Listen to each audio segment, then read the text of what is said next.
everyone, welcome to the Grow Your Future podcast. This is the Money Club series. I am your host, Zah Azmi, and I'm joined by my co-host and business partner, Sam Eljaban. Welcome.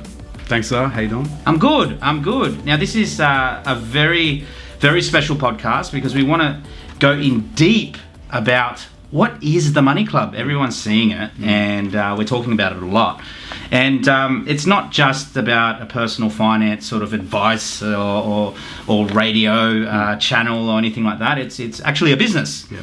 So the business is about tax and wealth advisory, but we want to dig deep into how it started, what your role in the business is, what my role in the business is, and a little bit of a background about what it is and how it can help others achieve financial freedom, manage their money well. Like personal finance has been a massive part in creating success for myself, and I've got a passion for it, and I know you do as well. Yeah.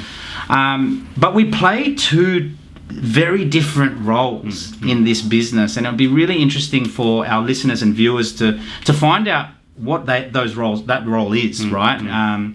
Between the both of us. How are you, by the way?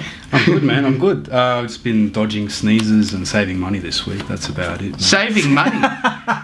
That's basically your role in a nutshell, saving money. Well, it's a good lead-in, right? So I guess that is probably of the duo. You are the money maker, and I count the money or save the money and help clients in that regard. So Sam counts the money, I make the money, put it quite simply, and that's it. That's the podcast for today. See you next week. But why is this important? Why is it important? Because they're two very, very important roles when you're trying to, I guess, build wealth and create this financial freedom for yourself. A lot of people say, money's not everything, or money doesn't buy happiness. Like, that's all bullshit. It's like saying oxygen's not important, right? Like oxygen's not everything, but without oxygen you die. That's right. And we always say cash flow is the oxygen of your business. And as you say, Sam, everybody is a business. So for us, it's really, really important to get our money right. And our listeners, they're very passionate about getting ahead.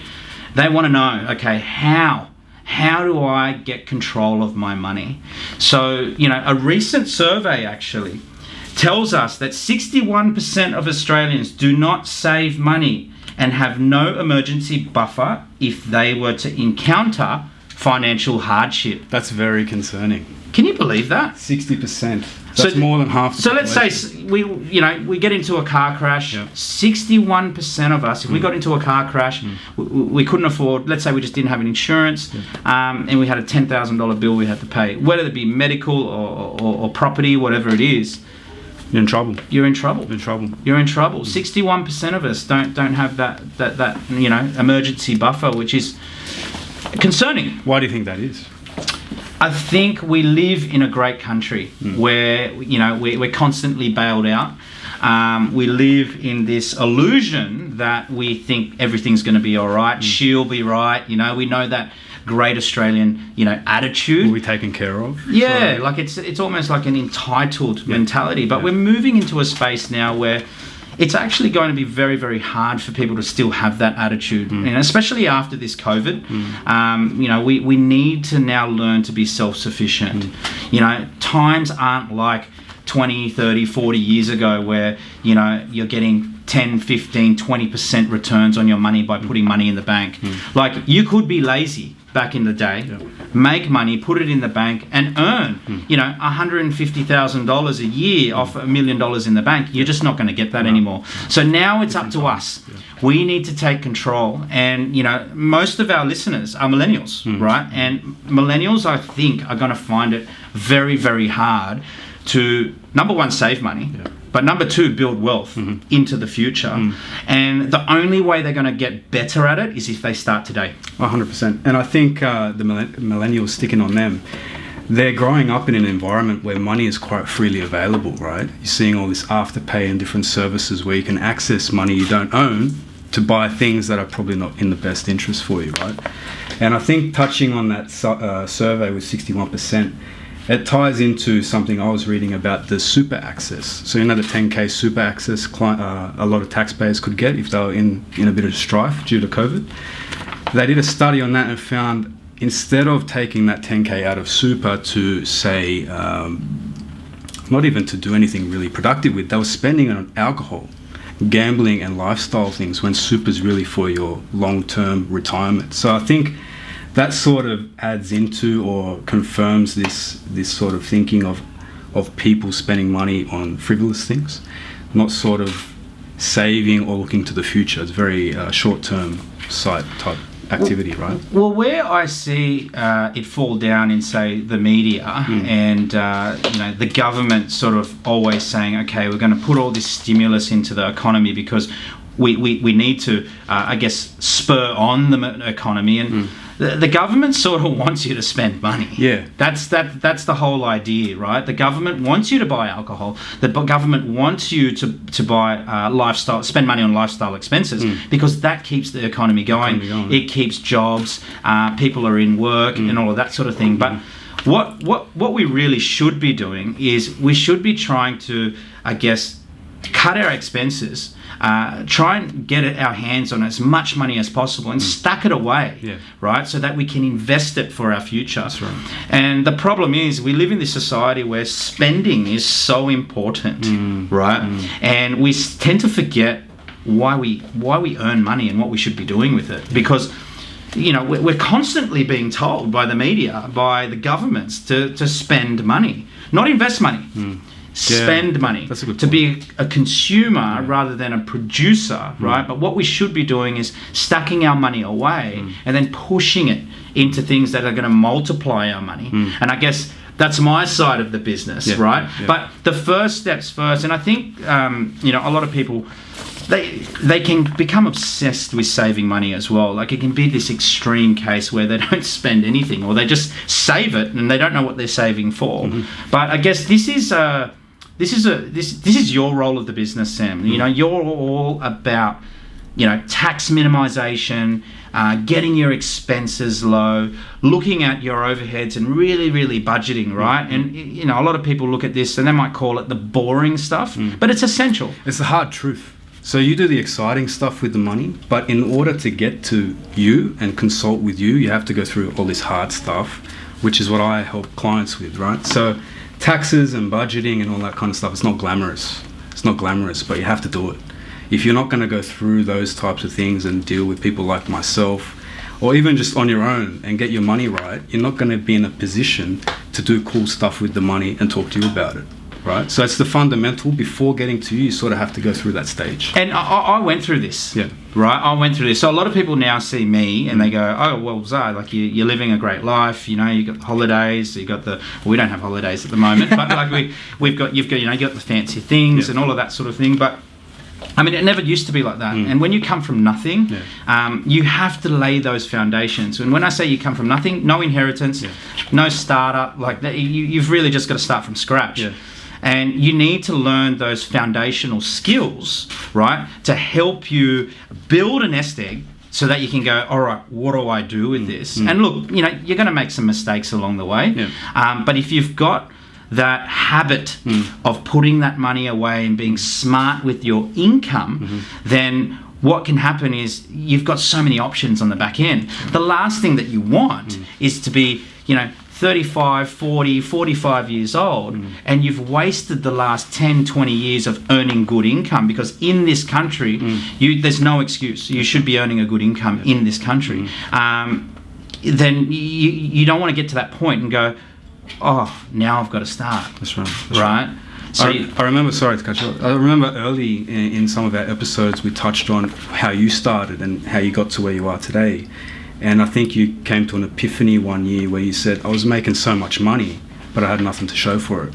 So it wasn't an income issue, it was what you were doing with the money issue. So your income was quite high, but your lifestyle was probably very expensive.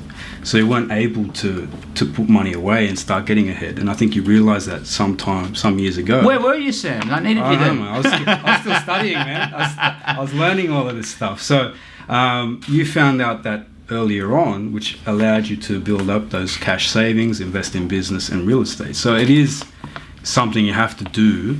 You have to do all this hard stuff, just like in a PT training session. You have to go through all the hard stuff to get the body you want, or the life, or the finances you want. But some people get stuck in it, right? Like they get good at that, but then they get stuck in it. In a savings? Yeah. And being an accountant, that's in my brain, right? So in my brain, I'm sort of trained to conserve, right? Not do such outlandish things. And that's when you come into the picture. That's right. I can help you get into that mode where you're ready to do something, and then you can come in and elaborate and show people how to do it.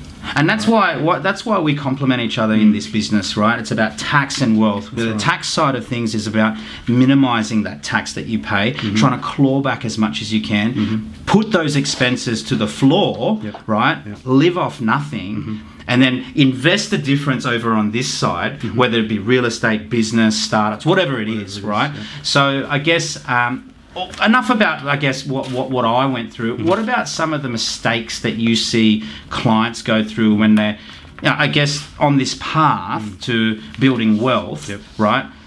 Let's take it back and go, okay, what are they doing wrong? There's sometimes like, I've got this saying where a house is only as good as its foundation. And some people they get too excited about skipping the foundation phase, right? What are some of the common mistakes that you see? It really comes down to what they're using their money for. So as a lot of people, as you're a young guy getting into workforce or girl, as soon as you start seeing money, you start spending money. It's hard not to, right? But because you've never had it. You never had it, and some people don't get out of that sort of phase. The more money they earn, the more they spend, and there's no difference in their outflow and inflow, so you can't save any money. So I think one of the most basic ones is your budgeting, right? We've said it before, it's very important, but budgeting, a lot of people don't even get into a spot where they can invest because their money is out the window, like you said, the foundation. So really it is, and touching back on your situation where you're making so much money but spending a lot of money, it's really about not how much you earn, but how much you can keep, right? A guy on 50 grand, if he's quite frugal in his lifestyle, can save 10, 15 grand a year. In 3 years' time, you can buy a property. You could be on 100 grand, but have a really nice lifestyle, spend it all. In 3 years, you can't buy nothing. So budgeting, being aware of your inflows and outflows, really, like, when it boils down to it, the way I like to think about it, and to show the importance of money, is that you're trading your time. Most people are, unless you're in business, but a lot of people are still working in a business. You're trading your time, i.e. life, for money. So if you compare your life's importance to money, money is quite important. You're trading your life for some of this money. So if you can then equate that to a transaction or a purchase you're going to make, you should put more importance on that money, the value of that money going towards that purchase, right? I'm dealing with a family member of mine, and he spent $700 on a t-shirt. He's only about 20 years old, an apprentice tradesman. That's nearly 1 week's worth of his salary. Must be a nice t-shirt. I didn't really like it, to be honest. It was a bit fruity for me, but anyway, he spent. So at 20 years old, you have no business buying a $700 t-shirt, right? Yeah. And he has a closet full of shoes, right? Yeah. Any assets behind his name? Nothing. But he's making all right money. But I was like, mate, you worked nearly 4 days of your life just to wear that shirt. You probably grow out of it. He's training. 4 days of your life. I love that analogy. It's like equate money to time, because really, unless you're in a passive income stage, which is really at the top, where you're striving to get to, you're trading your life for money. Yeah. So I'll equate my purchase to my time on this earth, right? I love that. Like, because if we convert sort of hours into dollars into parts of our life, right? Like, then you start thinking about it a lot differently. Like, I can vouch for this budgeting thing because I've also got a mentor, right? And he's worth, about 50 million. You're one of them. But this guy's worth 50 million, right? And he's in property. Yeah. And when I first met up with him, this is probably about 5 or 6 years ago, he said to me, Zah, do a budget. And I think we've talked about it on our podcast before. And I said, I'm not going to do a budget. I'm sweet, right? I'm banking, Because you're making so much money. I'm banking big money, right? Like, I'm buying 2 properties a year. I'm doing all of this stuff. I don't need a budget. Anyway, he put me onto this tool, and you could probably better educate me on these spreadsheets that are available for everyone to use it for free. And then we filled it out, and then I was like, wow.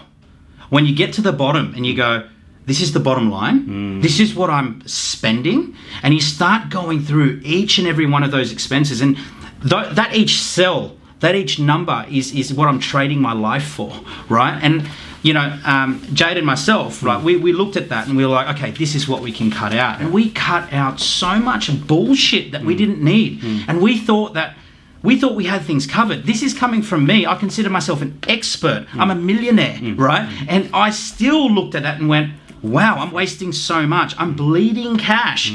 So we took it all out. And then the bottom line, man, like we ended up with so much more surplus cash. It was literally like buying another property in 1 year, right? And so it really is. If you equate it to life, the time that you trade for money, right? You start looking at things a lot differently. 100%. Now I want to move on, Sam. Good debt and bad debt. Let's talk about the two. I think our listeners know what good debt and bad debt is, right? It's self-explanatory, right? Yeah. Bad debt you shouldn't have. Good debt is... Give an example of each very quickly. Bad debt, a loan on a motorcycle purchase. You don't want that, right? Yeah. So a liability. Liability. Yep. So having buying a $700 shirt on a credit card, that's bad debt, right? But what's good debt? Good debt is debt attached to an asset. So such as a property. Yep. A property produces income. That's it. So really, when it boils down to it, that's the bare basics. Okay. So a common thing that I get is, Zah, I've got a credit card or I've got a personal loan of could be a motorbike, $20,000, right? Yeah. I'm getting an okay interest rate. I'm getting charged 10, 11% or whatever it is. Yeah. But I have $20,000 in savings. I want to invest it. What should I invest in? Number one. Yeah. Number two, should I invest it? Yeah. Right? Yeah. What do you think I should do? Sam, I get this all the time. Can you please answer it? And I guess there's a couple ways to go about it, but I would say eliminate that bad debt.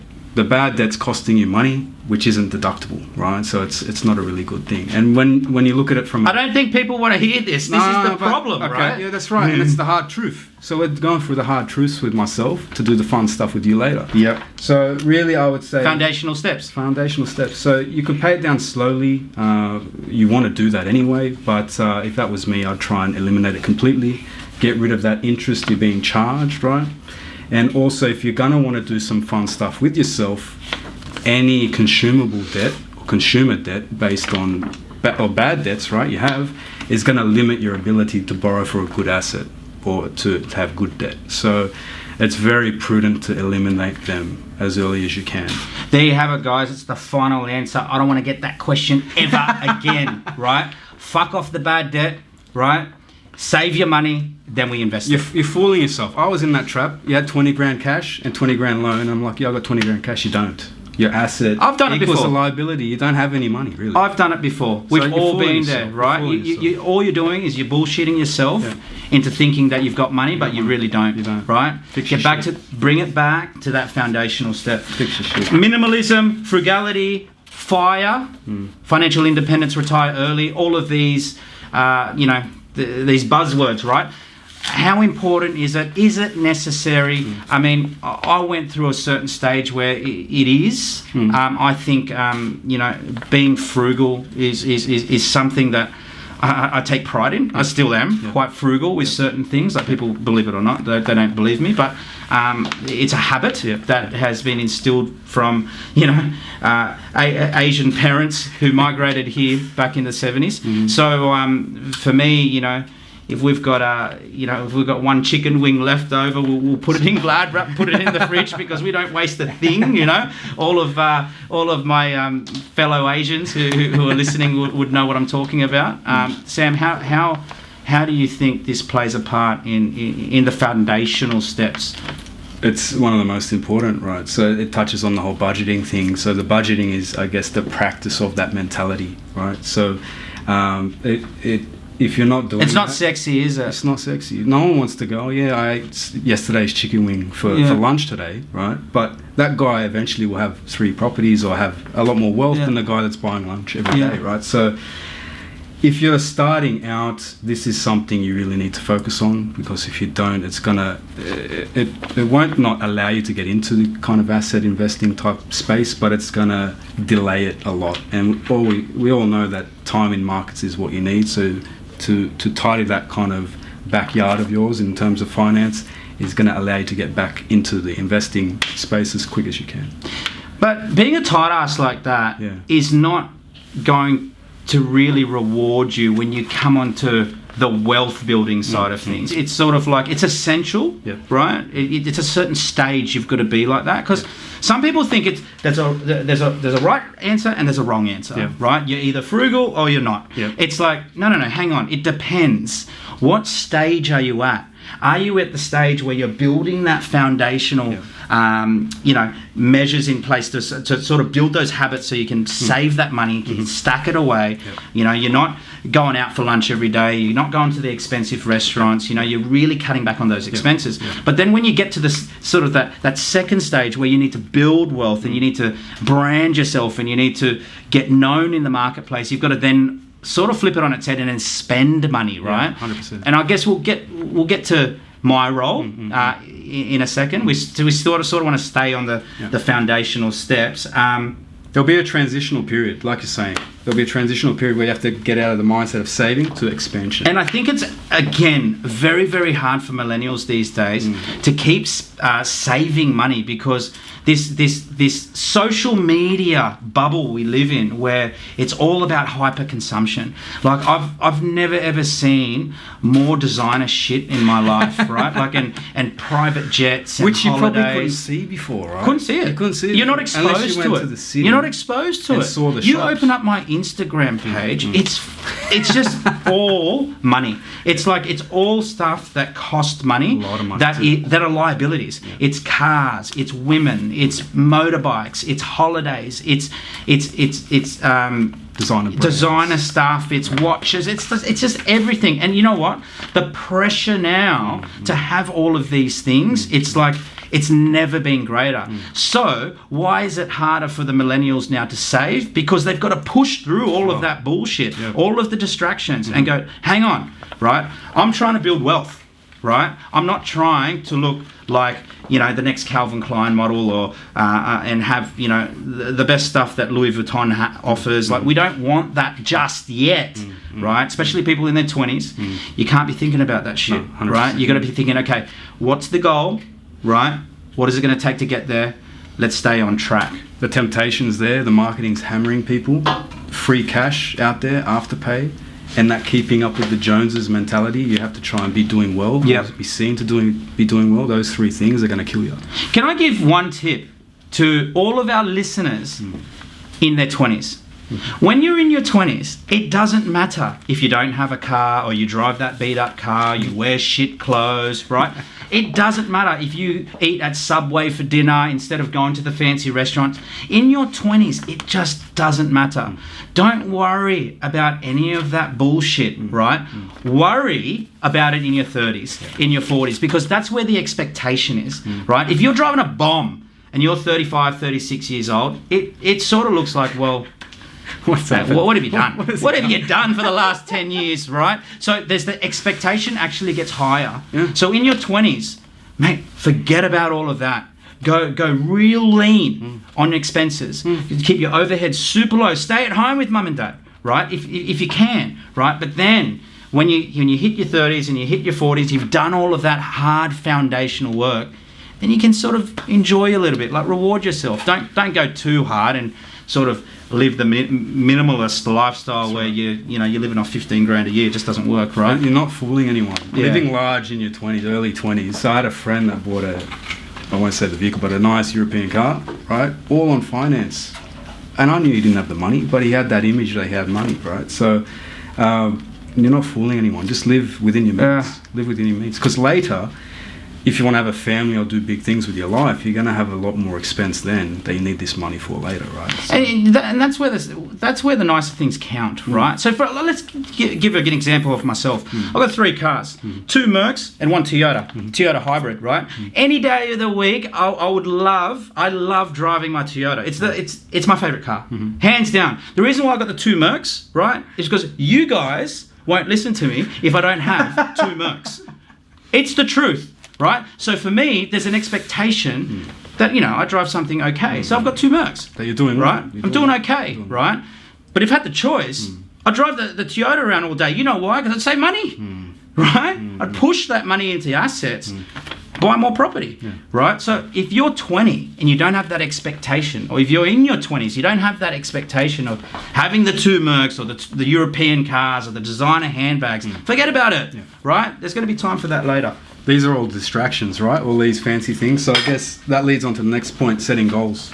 So I guess to combat this whole push on you to spend, setting a goal about maybe doing something, investing in something in a couple of years' time, it's going to keep you on track.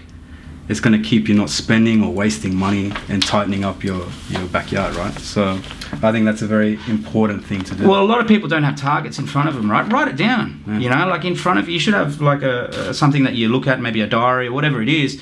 Write that target down every single day. Like for me, it's every single week. Yeah. And, I see it every single day, that target. And if you must, don't ever lower the target, increase the target, right?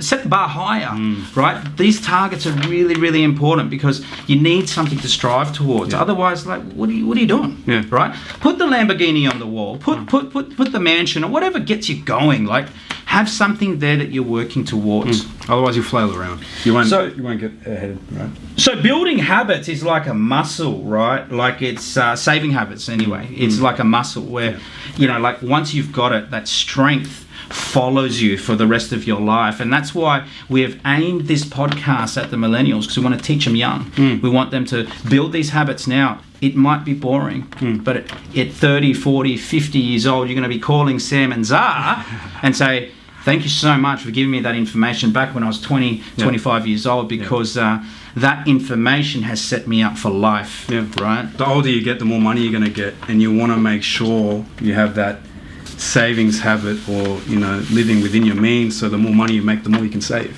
The more you can save, the more you can invest and grow, right? So you don't want to be living paycheck to paycheck, especially the older you get. You don't want to be living in that space. No way. It's a very sad space, isn't it? 100%. So enough of the boring stuff. Painful truths. Enough of the boring stuff. Let's do some of the exciting things. All right. So it's safe to say you've successfully managed the hard stuff, getting your budget right and all that kind of thing. But you've also succeeded in investing and growing your wealth, right? So can you discuss a little bit about your journey in a bit more detail for our listeners? So I guess the journey is that I've always been about making more money, right? So we've talked about saving money, which is a crucial part of building wealth, because it's the foundational steps. But there's going to get to a point where, let's say you earn $100,000 a year, and you've got, that's it. Yeah. That's all you've got to play with. Now you can put your expenses down as far as you can. Like, let's say you live off $10,000 a year, and you're making 100, and you're putting away $90,000 a year. That stays at 90. You can't squeeze down those expenses anymore, right? What are you going to squeeze it down to? Living off $9,000 a year, like it's just not going to work, right? Like it's physically impossible. And what I find about people who only focus on saving is that you stop being creative, because all you're doing is cutting expenses. It doesn't take a rocket scientist to cut expenses, right? It doesn't even take an accountant. Like, anyone can do it. Anyone can just write up a budget. But it takes more to create more, right? It takes more to expand the mind, to go, okay, what other streams can I implement here? What other businesses can I start? What other skill sets that I can produce so that I can get more money, right? We want to increase income, because it's going to get to a point where you can only save so much money. So you need to now start multiplying money. And the only way you're going to do that is by increasing your income and investing in assets. So I guess my journey has been always based around, investing in myself. And then investing into a business or a career, and then like a skill set, and then investing into hard assets. So, I mean, I've had a lot of ups and downs, but I've finally gotten to a place now where, I know how to make money. I know how to increase income. I know how to go out to the marketplace and go and get some, right? So basically hustle. And, you can turn it up when you need to. You turn it down when you need to relax. And that's the beauty of being able to have that skill set to really not just manage money well, because I've got you for that now. It's more about, okay, if I really need to, go out to the marketplace and make $500,000, I can, right? Because I've got that skill set now. I think you touched on something that's really important. I think your ability to grow more money came from you realizing that your time is sort of capped, and if you relate your time to an income, it's going to be always capped. So you saw business and investing in real estate and things as a way to make money while it's not taking your time. Would you agree? Yeah, so it's almost like you're trying to scale yourself, right? Like you're trying to scale yourself, so you're producing that passive income. So it's not reliant on you trading your life. That's right. Right? You're trading your hours for dollars. And I've always been, wanting to get us into a position where I don't have to really worry about that. So it's sort of like I've got my money working for me in the background. That's right. And a lot of people don't take that step from saving and minimizing their expenses to jumping onto the side of building wealth and multiplying their funds because they're too scared. How often do you come across that? So every day. You'd get people that are wanting to get into the position of investing, which I can help people with, or on their own accord. And then when they want to do something with the money, they're stuck in that mindset like we discussed before. They never transition. And this is the reason why we've started this business, because you've got your role in the business is to teach people these foundational steps of minimizing expenses, and then my role is to sort of bring them over. Come over here. It's okay, right? Let's build that wealth up. Let's multiply that money. Let's take a little bit of risk, right? Exhaust those funds in that account. I know it's hard, right? You've saved $100,000 over the last 5 years. It's been a tough fight. Let's exhaust it. Right? So we put that money to work, we forget about it, and then what happens is that we go out to the marketplace, get more money, save it by using those habits that we've taught these people, and then we go again. Push it into an asset to multiply it, right? So we want to think of our money like soldiers, and we want to send them to war, right? And we want them to win the fight. So that's what we can't have. Our soldiers lazy, sitting in home equity or sitting in savings, right? Because they're just going to go to sleep. They're not working for you. You don't have any employees at the moment. You want to push them out into the marketplace, get it working for you. Some soldiers you're going to lose in the battle, right? You've got to remember that. You will lose soldiers. You will lose men, right? But you will get some victories. So you've got to think about it that way. And I think getting your finances ready and then actioning on a decision, they're not easy things to do, right? They're hard things to do, but it's really worth it in the end, right? So execution is everything, Sam. Execution is everything, and this is what I'm saying. Saving expenses, right? It's easy. Minimizing expenses and saving money is easy, right? Because it doesn't take any brain power to do that. All you got to do is go, how much money am I making? How much am I spending? Okay, what's the difference? I'll put it away. That's right. It's easy. It discipline. It'll take discipline. That's all. Takes discipline. That's it. But it doesn't take brain power, right? 100%. What takes brain power is to go, okay, I've got to go out and increase my income. And what's the best investment to make? Is it in my business? Is it in someone else's business? Is it in shares? Is it in stocks? Is it in real estate? What type of real estate? What are the yields are we chasing for our personal situation? I mean, that's what I'm an expert in really sort of analysing everybody's individual circumstances and then going, okay, this is what I think is going to help you guys get ahead, to reach your goals. Everyone has different goals, right? So we've got to match that up for those guys. Rich and wealthy, two terms used quite often when you're talking about making money. What are the differences between the two? And is it the goal to be both? But I think rich means, money now. We can we've got money to spend on short-term sort of expenses. Where wealthy is like, it's almost like generational wealth. It's indestructible. It's wealth is what you want to build, so that, you know, if there was anything to happen to you today, you know that you've done everything possible that you can to protect those around you. So, you know, that could be, you know, a business, that could be your family, your kids. Everybody needs to build some sort of wealth. You don't want to leave the earth without passing on some sort of wealth, but also, you know, it helps you in times of financial hardship. So wealth can also be like an emergency buffer. It can act like an emergency buffer. So a lot of people sometimes get upset if they have to sell property or sell down commodities or whatever it is they have in their portfolio.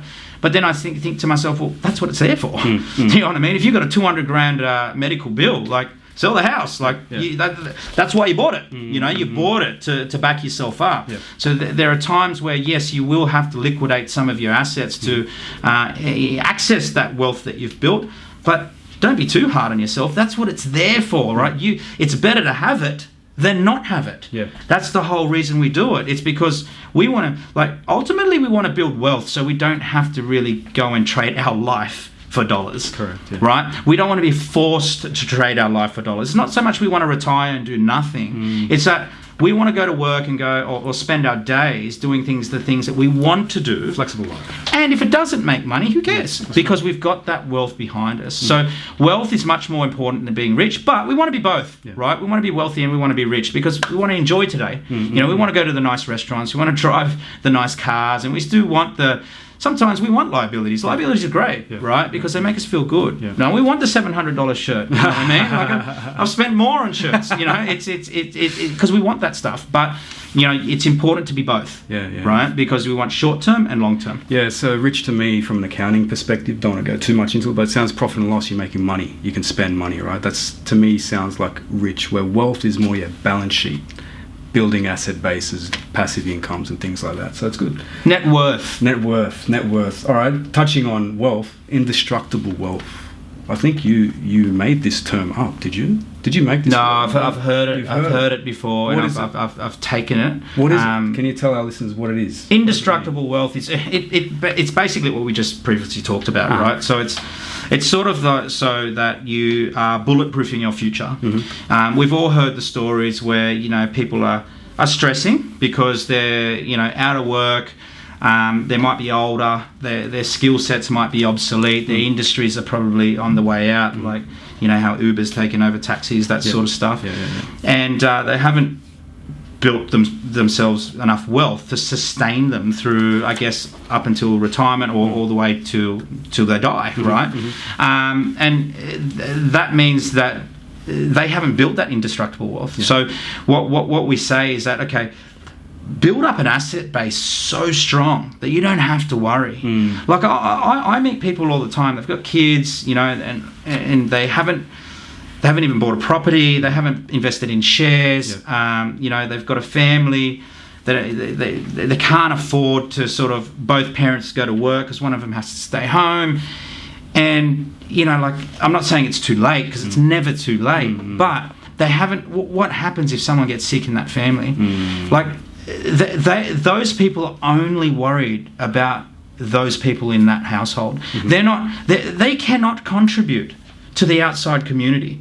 They can't give to charity. They can't afford it, right? So those people I find are quite selfish because they're only thinking about their household. You know, indestructible wealth allows you to go out to the marketplace, do things for others because your bills are looked after. You're okay, right? Like, I have indestructible wealth. So that means I can spend my days looking after everybody else. I can look after serving others to make the world a better place. Now, that's what indestructible wealth does, right? It allows you choice. It allows you freedom. And it allows you to be selfless, right? And a lot of people think, oh, well, you know, like, I'm trying to feed my family. I'm trying to just, like, you know, just trying to pay the bills. Well, you're kind of selfish because you haven't built that indestructible wealth. So a lot of people look at the rich and wealthy as people as selfish, greedy, all of that sort of thing. But it's actually the opposite, right? Let's look at Elon Musk, for example, right? Man, he's changing the world. through electric cars, and people see the money and all of that sort of thing. But look at all the jobs he's creating. Yeah. Look at all the opportunity he's creating for all of those people out there. Like it's massive, right? And yeah, that's what we should be working towards. We should all be like Elon Musk, trying to provide for the rest of the world. Like my dream is to provide as much opportunity as possible for everyone around me. To win, right? To win, man. To win. Like yeah. it's such a proud moment when you see people around you winning, right? I had a really proud moment yesterday where a couple of people on my team kicked a really big goal, and they sent me a video, and it was just, money can't buy that feeling. Money can't buy it. But I wouldn't be able to do that if I didn't have indestructible wealth, right? I wouldn't be able to give that opportunity to others if I didn't have indestructible wealth. So go out and get rich, guys. Go out and get wealthy, because these are the things that you do it for. Yeah, 100%. Well, to get into that position where you have indestructible wealth, right? To all the listeners out there that are trying to get into that position and they're starting out, what would you say is the most or the first thing you should start investing in? Is it real estate, yourself, business, shares?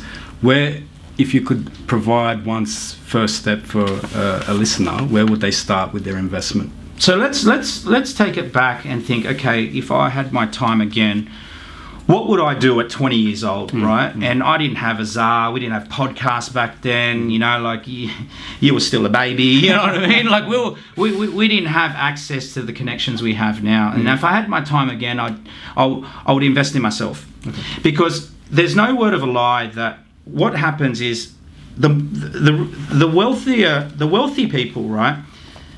They have more of a chance of being wealthy if their incomes are high. Right? Now, the only way you're going to get a high income is if you invest in yourself, in skills, right? In your network, in your relationships, to be able to go, all right, well, I'm going to go to the marketplace and now charge big money for my services. Yeah. Right? Yep. Whether you're an employee or a business owner, it's the same thing. You're trading your life, right? As you say, Sam, for dollars. So your life has a price on it. Yeah. The more skilled up you are, right? The more networked you are, the more income you're going to make, because you can charge more. You can charge the marketplace more because your value is high.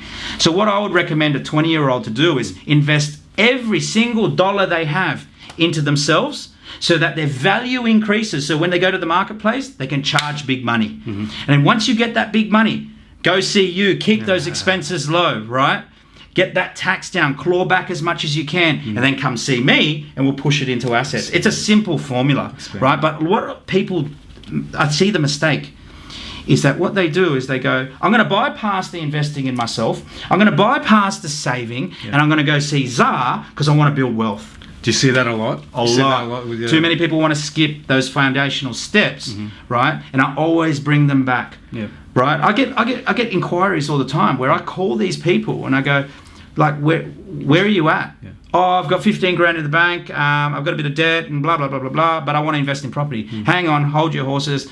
Go back, invest in yourself, invest into your business. Keep your expenses low. Then when you've got that money stacked away, come and see me. It's going to be like 5 years, right? They need to know these things. That's a very good point. So invest in yourself so your value is more. You can get more money, then you can utilize that more money for investments, right? Well, let's face it, right? If you're 35, 40 years old, you're on 50 grand a year, like you need more, right? You're limiting yourself. Like you had an opportunity to invest in yourself 10, 15, 20 years ago to be able to get an income of 100, 200, 300 grand, whether that's through a business or through, a job. Your chances of building wealth are going to be much higher, right? If you've got that high income. So focus on that, trying to get that high income in the first place. Okay, so you've increased your value, you're making a lot of money, you're saving a bit of money. What do we put our money into? You're heavily, you love real estate and it has changed your life to a certain extent. Can you explain why you would suggest property as a great investment for people? What I love about real estate, Sam, is that, you can have 100 grand but really in my head, it's 500 grand. Okay. Because you can leverage it, right? So you can go to the bank with 100 grand, as long as you've got a good income, whether it's through your business or your job, they'll give you 400, right? So what I love about it is that you spend all this time stacking this money away. You've got 100 grand, but really it's $500,000. right? So then you can go and buy $500,000 worth of real estate, get the returns on $500,000, get the rental income on $500,000, get the capital growth on $500,000. However, you've only put 100 in. Yeah. Right? So let's work with bigger numbers. I can have $1 million in the bank and I get $5 million worth of real estate. I can buy a $5 million building, right? With $1 million bucks. Like you can't do that anywhere else. So you're using other people's money. Yeah. To increase your asset size. Yeah. So once you get the hang of it and you know how to make money and know how to double your money, then, mate, that asset class, you should just hone in on it, right? Forget about gold, forget about, all of this other shit that we get, Bitcoin and all of that. I mean, you might be good at that, then focus on that. I've got a guy who, he just does, crypto. Oh, yeah. But that's all he does, crypto. He knows it, and he's good at it. He studied it, he invested in himself, yeah, to make an income. And he gets paid by it, right? What is he doing with the money? Has he come to see you to invest it in property? No, he's purely crypto, but I respect it, right? Because he knows it, he studies it, and he's obsessed with it. And that's why I think real estate has really performed really well for me. Bought some lemons, do you know what I mean? I've made the mistakes, but generally speaking, real estate has given me choices. It's given me the ability to play with bigger numbers. So many benefits to it, and also tax breaks. Oh yeah, 100%. What would be your general rules of thumb when you're looking at property as an investment? Is there a certain criteria you like to go through when picking property for yourself or for clients? General rule of thumb with investing, right? Well, what we like to do is we like to invest. Let's say we've got $100,000. Yeah. We like to double our money. Okay. So we'd like to turn that into 200. So if we've got $500,000, we want to turn that into $1 million, and this is cash. Yep. So your deposit. This is your cash deposit. So for example, let's run through an example that we've just done for a client. Now, he had $100,000. He had great serviceability, great job. He had his parents as guarantor as well. And we've done a house and land package for him. We've sourced the block of land, and we've now outsourced the build to a builder. The block of land cost us $400,000. The build cost us $350,000. Total spend $750,000, right? So he's only needed to use $100,000 of his deposit as a deposit. Now, on completion of this project in about 6 to 10 months' time. This property will be worth $850,000 easy. So he's made $100,000 in capital uplift. So he's put 100 in, he's made 100. So he's doubled his money. Tell me what else you can do that in. Yes, he's had to go through the process, right? He's had to go through the process of borrowing, getting pre-approved, all of that documentation and all of that sort of stuff. But let's now think about it if we up the ante on the numbers. So let's say we've got $500,000 and we go borrow $1.5 million to do a development, right? Or $1.8 million, whatever it is. Now on the back end, we make $500,000 in profit. We've doubled our money. Now, are these investments out there?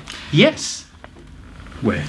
Well, that's why you come and see me, right? But generally speaking, once you get to the bigger numbers, to the higher end, that's where you start to see the returns. And people get stuck on the smaller deals.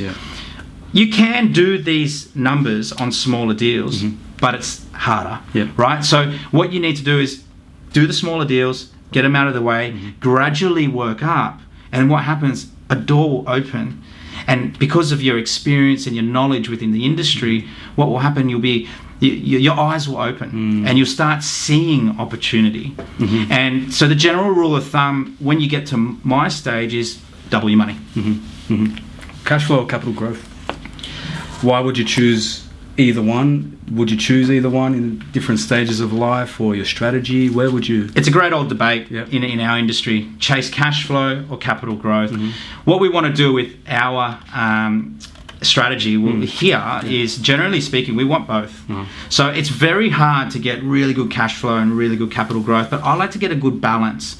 So for example, Brisbane offers that balance right now where you can buy in blue chip areas to get that the capital growth, because the land is quite scarce. It's rare earth that we're investing in. and then we can also get the yields of that, 4 to 5%. What's a usual average yield? So 4 to 5% is what you can get there, but what are other people looking at in different areas? So let's say take Sydney for example, because that's where we are. Like you're looking at a yield between 2 and 3%. Oh, it's very small. As low as below 2%, depending on what asset we're talking about. So it's I think it's important to get a bit of both, because if you have too much cash flow, then you're sort of just you're just paying for lunch. Yeah.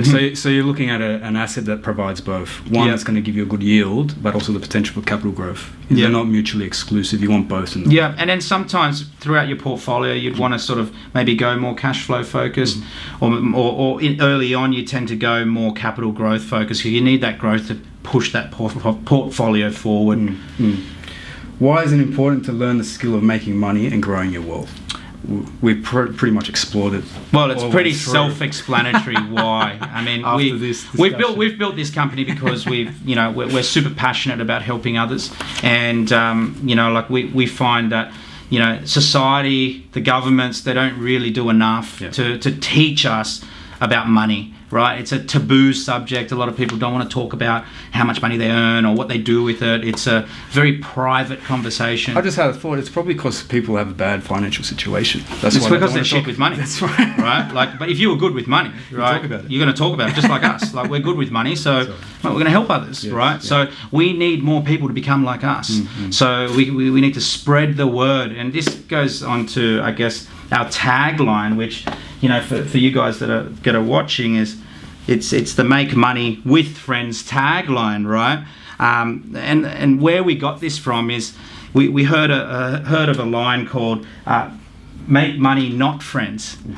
And I'm really against that, because it's teaching society to be this arrogant, cocky, sort of selfish sort of way of making money. And I know it's just a fun tagline, but people take it seriously, right? It's no good.